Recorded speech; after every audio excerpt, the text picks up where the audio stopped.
తెలంగాణ బొగ్గుగని సంఘంలో ఉన్న హెచ్ఎంఎస్ సంబంధించిన సంస్థలో మళ్ళీ గౌరవ అధ్యక్షురాలుగా ఎన్నికైన పరిస్థితి. సో మొత్తానికైతే కవిత మాట్లాడిన మాటలైతే ప్రస్తుతం పెద్ద ప్రకంపనలు సృష్టిస్తున్నాయి. కాంగ్రెస్ పార్టీ ప్రభుత్వం సిబిఐ ఎంక్వైరీకి ఆదేశించిన తర్వాత కేసీఆర్ ఏదైతే ఎంక్వైరీకి సంబంధించి అవినీతి అనకొండల వల్లే ఎంక్వైరీ జరుగుతుందని చెప్పి ఆరోపించింది. ప్రస్తుతం బండారు రామ్మోహన్ రావు ఉన్నారు. నమస్తే అండి. కవిత మాట్లాడిన మాటలు మీరు వినే ఉంటారు. రాజకీయంగా కవిత డైరెక్ట్గానే పార్టీలో ఉన్న వేరెవరినో టార్గెట్ చేయలేదు. పార్టీని నడిపించిన వర్కింగ్ ప్రెసిడెంట్ కేటీఆర్ కావచ్చు, మొత్తం నిన్న ఎపిసోడ్లో మాజీ ఇరిగేషన్ శాఖ మంత్రిగా ఉన్న హరీష్ రావుని టార్గెట్ చేస్తూ దుర్మార్గులు వాళ్ళ తోలు తీస్తా గీత గీస్తా అని చెప్పి డైరెక్ట్గానే మాట్లాడిన పరిస్థితి. హరీష్ గారు రకం చెప్పానంటే పద్యం ఉంది వెనకట, ఇంటిలోని పోరు ఇంటింత కాదయ్యా విశ్వదాభిరామ వినోదం అన్నాడు. కవిత చర్యలు అనవసరంగా పార్టీకే నష్టం చేస్తాయి అంటున్నాను నేను. బీఆర్ఎస్ పార్టీకే నష్టం చేస్తాయి. ఎందుకంటే కవిత ఎటు దిక్కో తెలుసుకోవాలి, అటు కాంగ్రెస్ మనిషా లేకపోతే బీఆర్ఎస్ మనిషా తెలుసుకోవాలి. ఎందుకంటే సొంతంగా ఇప్పుడు తండ్రి గుండెల మీద కూర్చొని గుద్దినట్టే ఉన్నది తప్ప ఇంకోటి ఏం లేదు. నా ఉద్దేశం ఏంటంటే నేను కేసీఆర్ గారినో హరీష్ రావునో కేటీఆర్నో సమర్థించలేదు. ఒక పార్టీలో ఉన్నప్పుడు ఆ పార్టీ విధి విధానాలు ఏంటి, ఆ పార్టీలో జరుగుతున్న దాన్ని లోపల మాట్లాడుకుంటే బెస్ట్. కానీ బయటకు వచ్చి మాట్లాడడం వల్ల ఇవాళ పార్టీని ఇరుకున పెట్టినట్టు, ముఖ్యంగా కన్న తండ్రిని కూడా ఇరుకున పెట్టినట్టు అవుతుంది కదా. చూస్తున్నాం ఆయన పూర్తిగా కేసీఆర్ గారు దిగమింగుకొని మాట్లాడుతున్నారు. ఒక పార్టీ వ్యవహారం కావచ్చు కానీ అది అంతర్గతంగా మాట్లాడుకోవాల్సిన విషయాలను బహిర్గతం చేయడం వల్ల పార్టీకి ఇంకా నష్టం అంటున్నాడు. మొన్నటిదాకా కేవలం అన్నా చెల్లెల పంచాయతీ అనుకున్నాం కానీ ఇప్పుడు అన్నా చెల్లెల ఆస్తి పంచాయతీ లేకపోతే ఈగో పంచాయతీ పోయి ఇప్పుడు వాళ్ళ పార్టీలో ఉన్న కీలకమైన వ్యక్తులను టార్గెట్ చేయడము, అట్లాగే మొన్నటిదాకా జగదీష్ రెడ్డిని అంటే సైడ్ క్యారెక్టర్లను అటాక్ చేస్తూ వస్తూ చివరికి అసలు క్యారెక్టర్ని అటాక్ చేస్తున్నారు గతంలో. ఎందుకంటే ఒక రకంగా చెప్పవచ్చు తండ్రి దగ్గరికి పోకుండా ఈ పాత్రలను అడ్డుపడ్డాయని. ముఖ్యంగా సంతోష్ కుమార్ పాత్ర మీద కూడా చాలా అనుమానాలు ఉన్నాయి, నాకు కూడా ఉన్నాయి. సంతోష్ కుమార్ ఈ మొత్తం అందరినీ కేటీఆర్ ను హరీష్ రావును కవితను దాటేసి కేసీఆర్ గారి దగ్గర సంగతి మందులు ఇచ్చే పేరు మీద ఏ రకంగా రకం చెప్పాలంటే అన్ని పైరవులకి ఆయన కారకుడైన ఓ పరిస్థితి ఉన్నది. కానీ ఇప్పుడు సంతోష్ ఎక్కడ వెలుగులోకి రావడం లేదు. ఇప్పుడు ఆయనను కూడా ఒక రకంగా టార్గెట్ చేసుకున్నారు ఆయన, హరీష్ రావును సంతోష్ను. అంటే మొత్తం నేను ఎప్పుడు చెప్తుంటాను బీఆర్ఎస్ కు 5 పిల్లర్లు అది. అంటే సెంట్రల్ పిల్లర్ ఏమో కేసీఆర్ అయితే 4 సైడ్ పిల్లర్స్, అంటే పందిరికి 4 కనుక ఒక సింగిల్ మన టెంట్ అంటాం కదా, సింగిల్ పోల్ టెంట్ అంటాం కదా, దానికి 4 పిల్లర్లకు వీళ్ళు ఉంటే 4లో ఒక పిల్లర్ ఇప్పుడు కూలిపోతుంది అంటున్నాను. ఆ మిగతా ముగ్గురు ఏం మాట్లాడాలి? ఇప్పుడు అసలు బయట నుంచి కేసీఆర్ గారు బయట శత్రువులను ఎదుర్కోవన్నా ఇంటి శత్రువులను ఎదుర్కోవన్నా? అందుకనే అటుపక్క కాంగ్రెస్ ఎంత అన్నా కూడా దానికంటే 100 రెట్లు ఇవాళ పార్టీని డ్యామేజ్ చేస్తున్నాను. నిజంగానే ఆమె ఇక్కడ అసంతృప్తి ఉంటే ఖచ్చితంగా తండ్రి విషయంలో మాట్లాడాలి, తండ్రితో మాట్లాడుకోవాలి, ఏమైనా చేయాలి తప్ప అనవసరంగా అంటే ఇటుపక్క అటుపక్క అంటే కత్తికి 2 పదులు ఉన్నట్టు ఇటుపక్క అటుపక్క మాట్లాడడం వల్ల ఆమె నిర్ణయానికి ఒక ప్రజల నుంచి కూడా లేకపోతే పార్టీ వర్గాల నుంచి కూడా ఎలాంటి హర్షం ఉండదు. తండ్రిని డిఫెండ్ చేసుకునే క్రమంలో తండ్రి చుట్టూ ఉన్న వాళ్ళందరూ దయ్యాలంటే మరి తాను కూడా ఏమవుతుంది అర్థం చేసుకోవచ్చు కదా. నిజంగా కుటుంబంలో ఆమెకి ఇచ్చిన ప్రిఫరెన్స్ ఎవరికి ఇవ్వలే. నిజంగా చెప్పాలంటే ఒక రకంగా కోరిక కరెక్టా కాదా కానీ మనకు షర్మిల గారికి అన్యాయం జరిగింది ఒప్పుకుంటాం. ఏది మన రాజశేఖర్ గారు బతుకున్నప్పుడు కానీ లేకపోతే చనిపోయిన తర్వాత కానీ ఈమెకి ఏం తక్కువ చేశారు కేసీఆర్ గారు? ఓసారి ఎంపీ ఇచ్చారు, ఓసారి ఎమ్మెల్సీ ఇచ్చారు. అంటే మిగతా అందరూ ఆడవాళ్ళు లేరా, మహిళలు లేరా పార్టీలో? అందుకనే ఆమె కేసీఆర్ ను రక్షించుకునే క్రమంలో తన పార్టీ ఎక్కిన కొమ్మను తానే నరుక్కుంటుందని నేను అంటున్నాను. ఒక చిన్న విషయం మీరు ఇందాక ఏమన్నారు అంటే అంతర్గతంగా కేసీఆర్తో మాట్లాడుకోవాల్సిందన్నారు. కానీ అదే కేసీఆర్ కవితను, కేటీఆర్ని, హరీష్ని, సంతోష్ రావుని కూర్చోబెట్టి మాట్లాడడంలో ఇక్కడ గ్యాప్ ఉందని అనుకోవచ్చా? ఖచ్చితంగా ఇంట్లో, అందుకని ఇంటిలోని పోరు కదా. ఇప్పుడు కేసీఆర్ మనోవేదన గురించి మనం ఏం చెప్తాం? ఫామ్ హౌస్ లో ఉన్నాడు, ఒక రకంగా రేవంత్ రెడ్డి గారు వ్యాఖ్యానించినట్టు జైల్లో ఉన్నట్టే ఉన్నాడు. కనుక ఆయన అటు బిడ్డను ఇటు కొడుకును అల్లుడిని అట్లాగే తమ్మును మన సడకును కొడుకును వాళ్ళు బ్యాలెన్స్ చేయలేకపోతుండేమో. అసలు వీళ్ళు అడ్డాల నాడి బిడ్డలు కానీ గడ్డాల నాడి బిడ్డలు కాదు కదా. ఉద్యమ సమయంలో వీళ్ళందరినీ బయట తీసుకొచ్చుకున్నవాడు కదా, హరీష్ రావు నుంచి మొదలుకొని తర్వాత వీళ్ళందరూ కేటీఆర్ గారు కూడా అమెరికా నుండి వచ్చినవాడు, తర్వాత వచ్చినవాడు.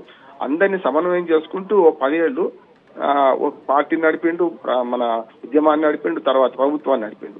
ఎప్పుడు కూడా హరీష్ గారు కష్టకాలంలో అందరూ కలిసి ఉండాలి, కష్టకాలంలో కలగకపోతే ఇదే సమస్య. ఇప్పుడు సుఖాల్లో కలిసి ఉండడం వేరు, సుఖానికి ఎవరైనా వస్తారు. కానీ కష్టకాలంలో కలిసి ఉండే క్రమంలో ఇప్పుడు కూతురు ఇట్లా మాట్లాడడం వల్ల అనవసరంగా పార్టీలో ముసలం పుట్టినట్టు లెక్క. పార్టీలో రామ్మోహన్ గారు ఒక చిన్న విషయం, పార్టీలో ట్రబుల్ షూటర్ గా హరీష్ రావుకి గొప్ప పేరుంది. ఏ ఎన్నిక జరిగినా కూడా కేసీఆర్ హరీష్ రావుని పంపిస్తాడు, ఆ ఎన్నికని మొత్తం హరీష్ రావు భుజాన వేస్తాడు. కానీ అదే ట్రబుల్ షూటర్ని ఒక మిసైల్ పెట్టి కవిత కాలుస్తుంది. ఇప్పుడు ఎట్లా చూడొచ్చు? ఖచ్చితంగా అంటే ఇప్పుడు మొత్తం కేసీఆర్ ను ఓ రకంగా చెప్పానంటే ఈ కాళేశ్వరం కేసులో కానీ ఏ కేసు మీరు అన్నట్టు ట్రబుల్ షూటర్ గా ఒక మేనల్లుడుగా పూర్తిగా కేసీఆర్ గారి ఆలోచన విధానాన్ని పురుకుపుచ్చుకున్నవాడు కూతురు కొడుకు కంటే కూడా ఆయన ఎక్కువ అని నేను అంటున్నాను. కానీ ఆయననే టార్గెట్ చేయడం వల్ల ఏమవుతుందంటే ఇప్పుడు కవిత గారి రూట్ ఎట్టు ఆనాడే చెప్పాను నేను, కేసీఆర్ చుట్టూ దయ్యాలు ఉన్నాయి అని అంటే దేవుడు పక్కన ఆయన దేవుడు దయ్యాలు ఉన్నాయి అంటున్నారు. దేవుడు పక్కన దయ్యాలు ఉండడానికి వీలు లేదు కదా, దేవుడు వస్తే దయ్యాలు పారిపోవాలి. కనుక దయ్యాలు ఉన్నాయన్న నాడే ఆమె ఆలోచన విధానం మనకు బయటపడ్డది. ఆ దయ్యాల సంగతి ఒక్కొక్కటి బయట పెడుతున్నారు. మొదలు అన్నను బయట పెట్టింది, ఇప్పుడు హరీష్ రావును అట్లాగే సంతోష్ను బయట పెడుతున్నది. అంటే దేవుడు దయ్యం ఎట్లా దేవుడు ఎట్లయితాడు కేసీఆర్ గారు? కనుక వాళ్ళు పెంచి పోషిస్తారంటే ఆయన కూడా దయ్యమైనట్టే కదా. అంటే ఆమె మాటల్లో రెండోది కూడా చెప్తున్నాను, పార్టీ పెట్టుకొని పోద్దు అనుకున్నాను నేను, కానీ పార్టీ పెట్టుకొని పోలే కదా, నాకు బీఆర్ఎస్ ఉంది కదా, ఇంక వేరే పార్టీ ఎందుకు అంటున్నారు.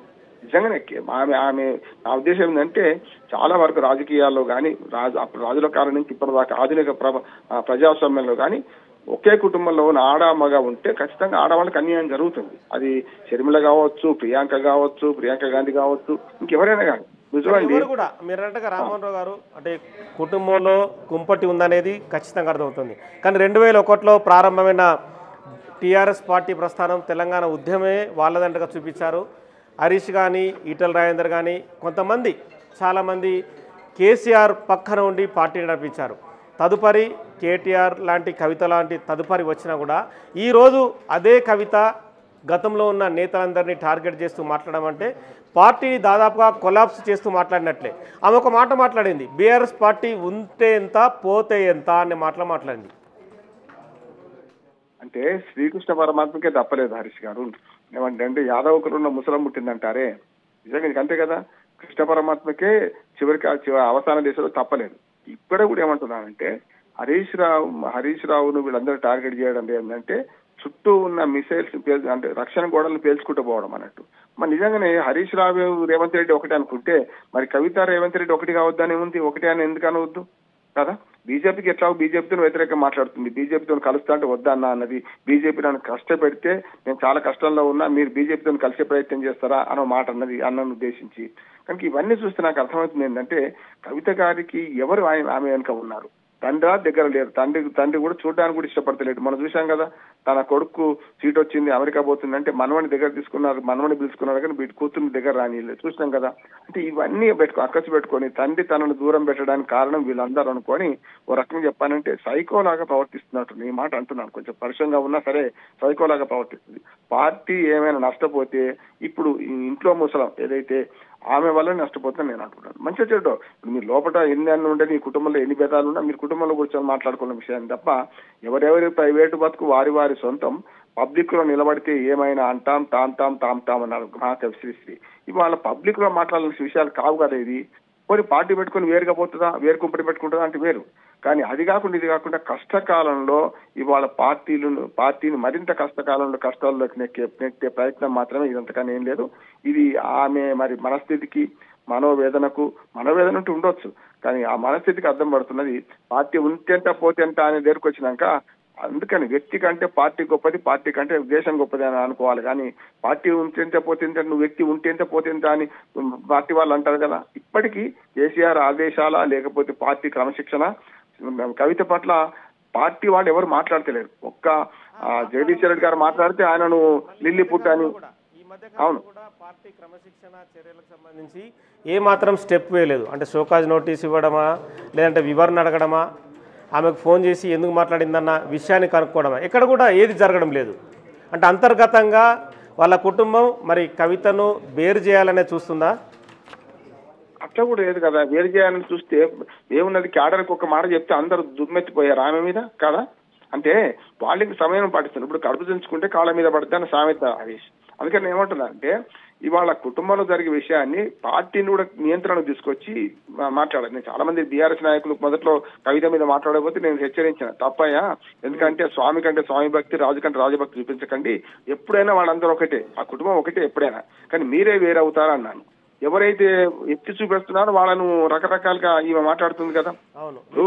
జగదీష్ రెడ్డి వ్యక్తులు సిద్ధాంతపరంగా విమర్శించండి అండి, కానీ వ్యక్తిగతంగా ఆయన ముక్కు బాగాలేదు, ఈయన నోరు బాగాలేదని అనొద్దని అంతకుముందే ఇదే కవిత గారు శుద్ధులు పలికారు కదా. మరి ఎందుకు ఇవాళ లిల్లీ పుట్ట అనడం మన తప్పు కదా. ఆయన పొట్టి ఉండవచ్చు, అట్లాంటి కూడా మీ అన్నను కూడా లిల్లీ పుట్ట అంటున్నాడు కదా.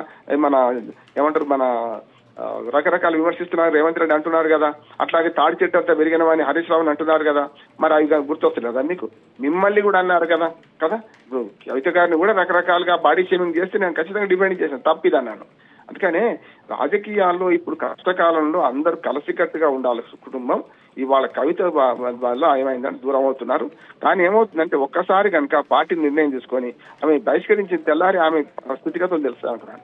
ఏమవుతుందంటే కేసీఆర్ గారి కూతురుగా మీడియా నాలుగు రోజులు ఇట్లా మీటింగ్ పెట్టింది అనుకోండి, ప్రెస్ మీట్ పెట్టి నేను అవగాహన పట్టించుకోం కదా, ఆమె పని అంతే అనుకుంటాం కదా.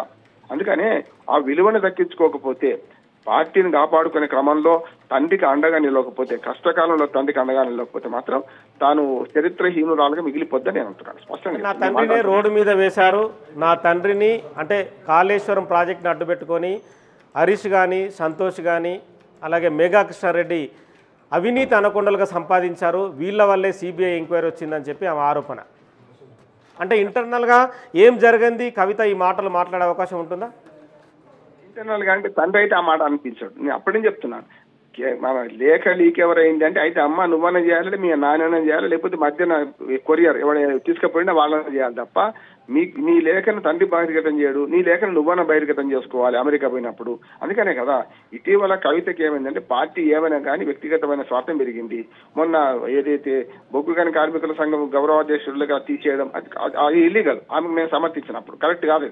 ఎందుకంటే ఆమె అమెరికా పోయినప్పుడల్లా ఇట్లాంటి కుట్రలు పండు చేస్తారు, కరెక్ట్ కాదు. అది అన్నా చెల్లెళ్ళ పంచాయతీ ఉంటే వాళ్ళిద్దరు చూసుకొనియండి. ఇప్పుడు ఆఖరి పోయిందంటే బావా మరదలు పంచాయతీ, లేకపోతే ఇంకో అన్నా చెల్లెళ్ళ పంచాయతీ, ఈ రకంగా తయారవుతుంది కదా. ఏదైనా పార్టీకి పబ్లిక్ లో నష్టం చేస్తున్న పని మాత్రం జరుగుతున్నది. కేసీఆర్ పట్ల సానుభూతి ఉంటే ఉండొచ్చు, మా తండ్రి అనే ప్రేమ ఉండొచ్చు, కానీ నీకంటే చాలా మంది ఉన్నారు కదా పార్టీ కోసం త్యాగం చేసిన వాళ్ళు. వాళ్ళ సంగతి ఏంటి? ఏ పదవి రాకుండా త్యాగం చేసిన వాళ్ళు ఉన్నారు కదా పార్టీలో. ఏ పదవి రాకుండా కేసీఆర్ ను ఇప్పటికీ కంటికి రెప్పలా అంటి పెట్టుకుని ఉన్న వాళ్ళకి పార్టీ క్యాడర్ ఉంది కదా. పార్టీ కంటే కవిత గొప్పది కాదంట, కేసీఆర్ గొప్పవాడు కాదు. పార్టీ అనేది తెలంగాణ అస్తిత్వ పోరాటం నుంచి వచ్చిన పార్టీ, తెలంగాణ ఉద్యమం నుంచి వచ్చిన పార్టీ. 10 ఏళ్లలో ఇంత దుర్మార్గాన్ని మూటగట్టుకొని తాను వాళ్ళ అధికారం దూరంగా ఉండి సైలెంట్ గా ఉన్న మనిషిని బజార్న పడేస్తుంది నువ్వు కదా.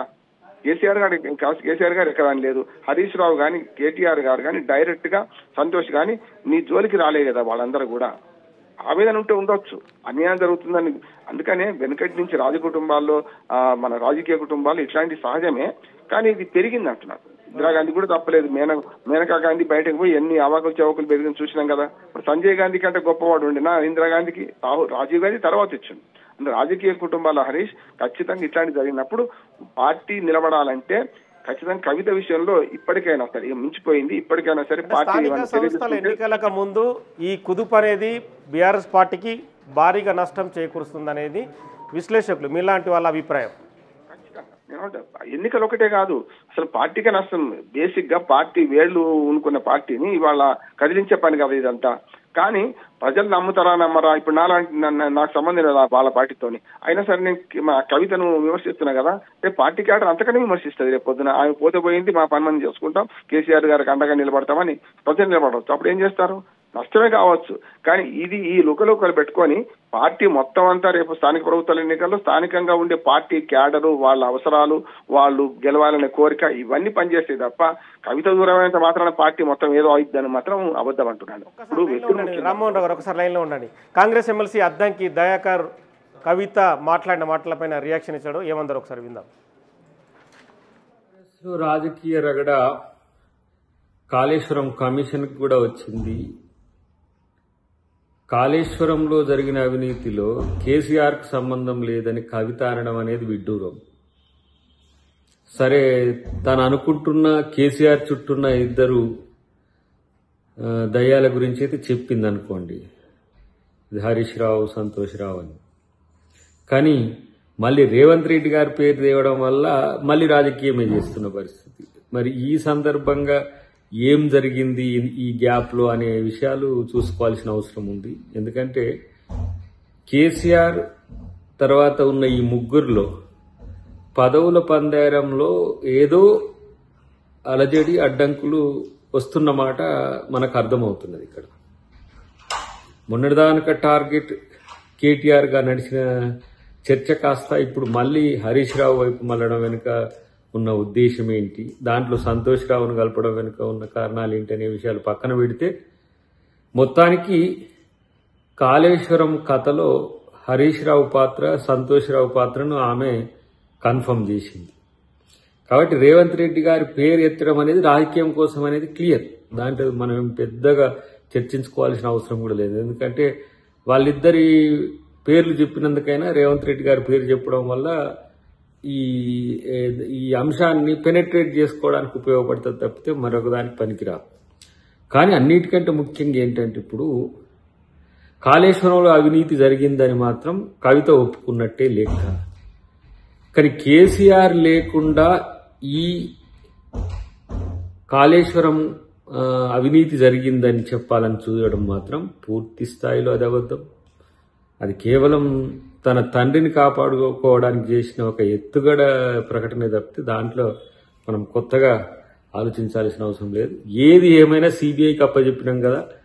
ఎవరి పాత్ర ఎంత, ఎవరివి కథలు, ఎవరు కట్టుకథలు, ఎవరు పిట్ట కథలు, ఎవరు వాస్తవ ఏమంటారు కాళేశ్వరం దొంగలు, ఇవన్నీ కూడా ఇలా బయటపెట్టడానికి తెలంగాణ ప్రభుత్వం సిబిఐకి ఇచ్చినా వాటి పర్సువేషన్లో కూడా కాంగ్రెస్ ప్రభుత్వం ఉంటుంది, కాంగ్రెస్ పార్టీ కూడా ఉంటుంది. ఎందుకంటే ఇది తెలంగాణ ప్రజల యొక్క సొమ్మును కాపాడే రక్షకులుగా ఇలా కాంగ్రెస్ పార్టీ ఉంటుంది, కాంగ్రెస్ ప్రభుత్వం ఉంటుంది, రేవంత్ రెడ్డి గారు ఉంటుంది. కాబట్టి రేవంత్ రెడ్డి గారి మీద ఆరోపణలు చేయడం ద్వారా సెన్సేషన్ మాత్రమే తప్పితే దాంట్లో ఎవరు కూడా దాన్ని పట్టించుకోరు, నమ్మరు. ఒక్కొక్కరు ఒక ఆయన బాంబులు పెట్టిండ్రు అన్నట్టే, లేకపోతే ఇంకొక ఆయన ఏదో సంఘ విద్రోహ చర్యలు అక్కడ పనిచేసినాయి అన్నట్టు. కానీ ఇలా రేవంత్ రెడ్డి గారు కూడా వాళ్ళ వెనుక ఉందని చెప్పడం అనేది కేవలం సెన్సేషన్ కొరకు చేసిన స్టేట్మెంట్ గానే కాంగ్రెస్ పార్టీ చూస్తుంది. రామ్మోహన్ రావు గారు చెప్పండి. అద్దంకి దయాకర్ గారు, ఇందులో కవిత రేవంత్ రెడ్డి పేరడం వాడడం వల్ల ఉపయోగం లేదు. రేవంత్ రెడ్డి సిబిఐ ఎంక్వైరీకి ఆదేశించాడు, నిజాలు నిగ్గు తెలుస్తుంది సిబిఐ అని చెప్పి డైరెక్ట్గానే కాంగ్రెస్ పార్టీ చెప్తుంది. అంతర్గత కుమ్ములాటలు అనేటివి బీఆర్ఎస్ పార్టీలో ఉన్నాయి. కవిత మాట్లాడిన మాటలకు హరీష్, సంతోష్రావు, కేటీఆర్ఏ సమాధానం చెప్పాలని చెప్పి వాళ్ళు డిమాండ్ చేస్తున్నారు. ఖచ్చితంగా ఆయన మాటలు సమర్థిస్తున్నాను. అంతకంటే ముఖ్యం ఆయన మాటల్లో ఇంకోటి కూడా చెప్పారు. ఆయన మన కాళేశ్వరం ప్రాజెక్టులో అవినీతి జరిగింది. నేను మొదటి నుంచి అంటున్నాను, కాళేశ్వరం ప్రాజెక్టును ఉపయోగించుకోకపోవడం తప్పు కాంగ్రెస్ పార్టీది. అసలు దాన్ని రిపేర్ చేసి ఉపయోగించుకోవచ్చు, ఎన్డీఎస్ఏ రిపోర్ట్ ఇది వేరు. కానీ ఆయన అన్న మాటలలో మనకు కాళేశ్వరం ప్రాజెక్టులో అవినీతి జరిగింది, హరీష్ రావు ఇతరులు అందరూ కూడా దోచుకున్నారనే మాట అంటుంది కదా ఆమె డైరెక్ట్ గా. కానీ ఆ దోపిడీకి ప్రధాన కారకుడు కేసీఆర్ కాదా అని నేను అంటున్నాను. ఒకవేళ వాళ్ళు దోచుకుంటూ చూస్తూ కూర్చోవడం కూడా, మౌనంగా ఊరుకోవడం కూడా తప్పే కదా. కేసీఆర్కి ఏం దక్కలేదంటే అది కూడా తప్పే. ఇప్పుడు ఇంతకుముందు ఆమె కవిత గారి మాటలో చెప్పారు కదా, 3 ఇంజనీర్లు పట్టుకుంటే, నేను ఎప్పుడు అదే చెప్తున్నాను, 3 ఇంజనీర్లను పట్టుకుంటేనే 600-1000 కోట్ల రూపాయల ఆస్తులు దొరుకుతున్నాయంటే అక్రమాస్తులు. అటువంటి అప్పుడు ఆవు చేలో మేస్తే కూడా గట్టిన మేస్తుందా? కనుక ఆవు గట్టిగా చేతులు చేలో మేసింది. అసలు ఎవరంటే కేసీఆర్ గారే అంటున్నాను నేను. ఆమె కేసీఆర్ ని పక్కన పెట్టి మిగతా వాళ్ళందరూ చెలిపేస్తుంది, ఏడాపేడా వాయించేస్తున్నది. కేసీఆర్ తక్కువేం తిన్నాడు అంటున్నాం. ఒకవేళ అవినీతి ఉంటే కేసీఆర్ కు భాగస్వామ్యం లేకుండా అసలు ఉండదు, సమస్య లేదు. కానీ ఆయనకు నిజంగా లేదు, అమాయకుడు అనుకుందాం కొద్దిసేపటికి. అమాయకుడు అయినంత మాత్రాన మరి ఇందివాడు తన దగ్గర బంధువులు ఇట్లా దోపిడీ చేస్తుంటే అరికట్టలేరంటారా? కానీ అది కూడా వచ్చింది. నా ఉద్దేశం ఏంటంటే, గతంలో రెండోసారి 2018లో బీఆర్ఎస్ పార్టీ అధికారంలోకి వచ్చిందా? బీఆర్ఎస్ ఎన్నడూ అధికారంలోకి రాలే. టీఆర్ఎస్ ఓడిపోయింది ప్రతిసారి కూడా. టీఆర్ఎస్ 2018 అప్పుడు టీఆర్ఎస్ ఉన్నది. టీఆర్ఎస్ అధికారంలోకి వచ్చినప్పుడు హరీష్ రావు పక్కన పెట్టడానికి కూడా కారణం ఇది కాళేశ్వరం అవినీతి అంటున్నాడు. ఎంత దూరం పెట్టారు ఆయన? చివరికి ప్రారంభోత్సవానికి కూడా కాళేశ్వరరావు అని పిలిపించుకున్న ఆయననే మన కాళేశ్వరం ప్రారంభోత్సవానికి పిలువలే కదా, దానికి దూరంగా ఉన్నారు కదా. అందుకని అప్పటి నుంచే ఈ పొరపచ్చాలు కొనసాగుతున్నాయి నగేష్. ఎందుకంటే ఆనాడు ఎర్రవల్లి దయాకర్ రావు దానికి ఏం సంబంధం లేదు, ఆయన వచ్చి కూర్చున్నాడు. అట్లాగే ఫడ్నవీస్ కానీ ఇటు పక్క మనకు మహారాష్ట్ర ముఖ్యమంత్రి ఆనాడు, అట్లా ఇటు పక్కన జగన్మోహన్ రెడ్డి కానీ ముగ్గురు ముఖ్యమంత్రులు కలిసిన సమావేశంలో ఒక మంచి శుభసూచకమైన ప్రారంభోత్సవంలో హరీష్ రావు పాత్ర ఏం లేదు చూసినాం కదా. కనుక అప్పటి నుంచే హరీష్ రావు ఈ కొంచెం తోకదాడించిండు, డబ్బులు వసూలు చేసిండు, లేకుంటే డబ్బులు అవినీతిలో భాగస్వామ్యం అనే మాట కేసీఆర్ ఆనాడు పక్కన పెట్టిండు. ఆనాడు ఎందుకు మాట్లాడేది ఈమె? ఆనాడు మాట్లాడాల్సింది ఆనాడు కదా. మంత్రివర్గంలో ఇద్దరు మహమూద్ అలీ తాను ఇద్దరే ఉన్నారు కదా అప్పుడు. కొడుకుని తీసుకోలేకు, అల్లుని తీసుకోలే, ఎవరిని తీసుకోలే కదా అప్పుడు. అప్పటి నుంచి ఓ రకం చెప్పాలంటే మనోవేదన పడుతున్నారు కేసీఆర్ గారు, లోపల కుములుతున్నాడు. ఇప్పుడు ఏమైందంటే గుండెల మీద ఇప్పుడు ఈమె మాటలు హరీష్ రావుకో కేటీఆర్ కో లేకపోతే సంతోష్ రావుకో హాని కలిగించలేదు, తండ్రి గుండెల మీద కూర్చొని గుద్దేస్తున్నది అంటున్నాను నేను. అంటే తండ్రి గుండెల మీదే గుద్దేస్తున్నది. ఇప్పుడు సమస్య లేదు, ఆమె మాటలకు అర్థాలు వేరుగా తీసుకోవాల్సిన అవసరం లేదు. ఆమె పార్టీ క్యాడర్ను చివరికి తండ్రిని కూడా చంద్రబాబు మొత్తం మీద ఆగమాగం చేసే పరిస్థితి కనపడుతున్నప్పుడు ఏం లేదు.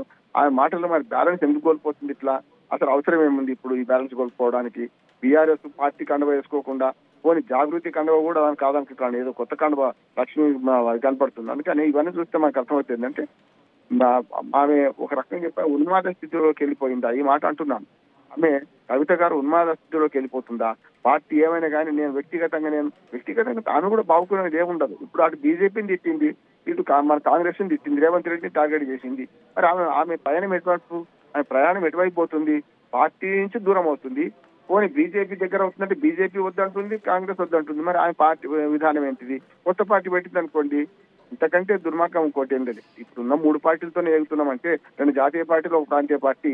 కొత్తగా రాజకీయాల్లో ఎప్పుడు కూడా ఏ పార్టీ అన్న అండలేకపోతే ఎవరు కూడా పార్టీ అండ విడిచిపెట్టినామంటే వ్యక్తిగా ఎవరు కూడా ఉండబడే పరిస్థితి. చూడండి, పార్టీలు చీలిపోయిన పరిస్థితులు చూడండి. చీలిక వర్గం గట్టిదైతే నిలబడ్డది తప్ప వ్యక్తిగా వచ్చి పార్టీ నుంచి చీలిపోయిన ఎవ్వరు కూడా, ఇంక్లూడింగ్ ఇందిరాగాంధీ కూడా మన నేషనల్ కాంగ్రెస్ గా వచ్చింది తప్ప ఇందిరా కాంగ్రెస్ నిలబడలే కదా. రామ్మోహన్ గారు, ఎర్రవల్లి ఫామ్ హౌస్ లో బీఆర్ఎస్ నేతలు కీలక సమావేశం నిర్వహిస్తున్నారు. ఉదయం నుంచి వర్కింగ్ ప్రెసిడెంట్ కేసీఆర్ తో సమావేశమయ్యారు. హరీష్ రావుపై కవిత సంచలన వ్యాఖ్యల తర్వాత ఒక్కొక్కరుగా ఫామ్ హౌస్కి బీఆర్ఎస్ నేతలు చేరుకుంటున్నారు. ప్రశాంత్ రెడ్డి, పల్ల రాజేశ్వర రెడ్డి, జగదీష్ రెడ్డి కవిత వ్యాఖ్యలపైన సమాలోచనలు చేస్తున్న పరిస్థితి. కవిత పైన యాక్షన్ తీసుకుంటారని చెప్పి బీఆర్ఎస్లో ప్రస్తుతం అయితే జోరుగా ప్రచారం సాగుతుంది. కవిత వ్యాఖ్యలపైన రియాక్షన్ ఫామ్ హౌస్ నుంచి ఏమొస్తుందనేది కూడా ప్రస్తుతం ఒక డైలమా అయితే కొనసాగుతుంది. సో మొత్తానికైతే ఈ సమావేశం నుంచి ఇన్పుట్ కొంచెమైనా వచ్చే అవకాశం కనిపిస్తుందంటారా? ఖచ్చితంగా కవిత గారిని ఇప్పటికైనా సస్పెండ్ చేయకపోతే పార్టీ విలువ ఏముండదు. ఎందుకంటే ఎన్ని రోజులు గుర్రమూతి పట్టాలి, ఎన్ని రోజులు కడతారు, పార్టీ క్యాడర్ని ఎన్ని రోజులు ఆపుతారు? ఇటువంటి పార్టీకి నష్టం చేస్తున్న వ్యక్తిని ఇంకా పార్టీలో ఉంచుకోవడం వల్ల లాభం లేదు. పార్టీ నిలబడాలంటే కేసీఆర్ గారు కొన్నిసార్లు త్యాగం చేయాల్సిందే. బిడ్డ అయినా సరే, ఎవరినైనా సరే. అంతకుముందు అన్నారు కదా, నా పిల్లలు అయినా సరే అవినీతి చేస్తే వాళ్ళని కూడా నేను దగ్గర రానివ్వనని గతంలో ఉద్యమ సమయంలో ఎన్నిసార్లు అన్నారు కేసీఆర్ గారు ఎన్నిసార్లు అన్నారు? నా బిడ్డ అయినా సరే సమస్య లేదు, నా బిడ్డ కొడుకు ఎవరైనా సరే వాళ్ళని బలి చేస్తానని.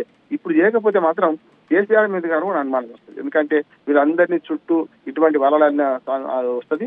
ఇవాళ నా ఉద్దేశం ఏంటంటే అకమించిపోయింది. ఎవరికైనా శిశుపాలన తప్పులు 100 అయినట్టే ఆమె తప్పులు కూడా పార్టీ పట్ల, ఆమె వ్యక్తిగతంగా మనకు సంబంధం లేదు, పార్టీ పట్ల ఆమె తప్పులు 100 అయిపోయినాయి. శిశుపాలుడు గారిని 100 తప్పులు చేస్తే సుదర్శన చక్రం ఎట్లను ఇవాళ కేసీఆర్ గారు కనుక ఆమెను ఇంకా పార్టీలో ఉంచుకుంటే మాత్రం ఇంకా పార్టీకి నష్టం జరుగుతుంది. ఇప్పుడు ఏమైందంటే ఆమె విలువ అప్పుడే తీసుకుంటారు, అయిపోతుంది. వాళ్ళ నిర్ణయం జరుగుతుంది అనుకుంటున్నాను. సో మొత్తానికైతే కవిత సంచలన వ్యాఖ్యల తర్వాత ఎర్రవల్లి ఫామ్ హౌస్లో మాజీ ముఖ్యమంత్రి కేసీఆర్తో బీఆర్ఎస్ వర్కింగ్ ప్రెసిడెంట్ కేటీఆర్తో పాటు ప్రశాంత్ రెడ్డి, అలాగే జగదీష్ రెడ్డి వీళ్ళందరూ కూడా సమావేశమయ్యారు. మాజీ మంత్రి హరీష్ రావుని, సంతోష్ రావుని వాళ్ళపైన తీవ్రమైన వ్యాఖ్యలు చేసిన నేపథ్యంలో కేసీఆర్ ఎలాంటి చర్యలు తీసుకుంటారని చూడాల్సిన అవసరం కనిపిస్తుంది. ప్రస్తుతం అయితే హాట్ టాపిక్గా నిన్న ఏదైతే కాళేశ్వరం పైన సిబిఐ ఎంక్వైరీ వేస్తామని చెప్పి ప్రభుత్వం చెప్పడం ఎంత సంచలనమో, ఇవాళ డైరెక్ట్గానే కాళేశ్వరం అవినీతి వెనుక ముగ్గురున్నారని చెప్పి ఆరోపించడం కూడా అంతే సంచలనం రేపుతోంది. మరి ఈ సంచలనాన్ని బీఆర్ఎస్ పార్టీ ఎంత పాజిటివ్గా తీసుకుంటుంది, కవిత పైన ఎంత యాక్షన్ తీసుకుంటుందనేది కూడా తెలియాల్సిన అవసరం కనిపిస్తుంది.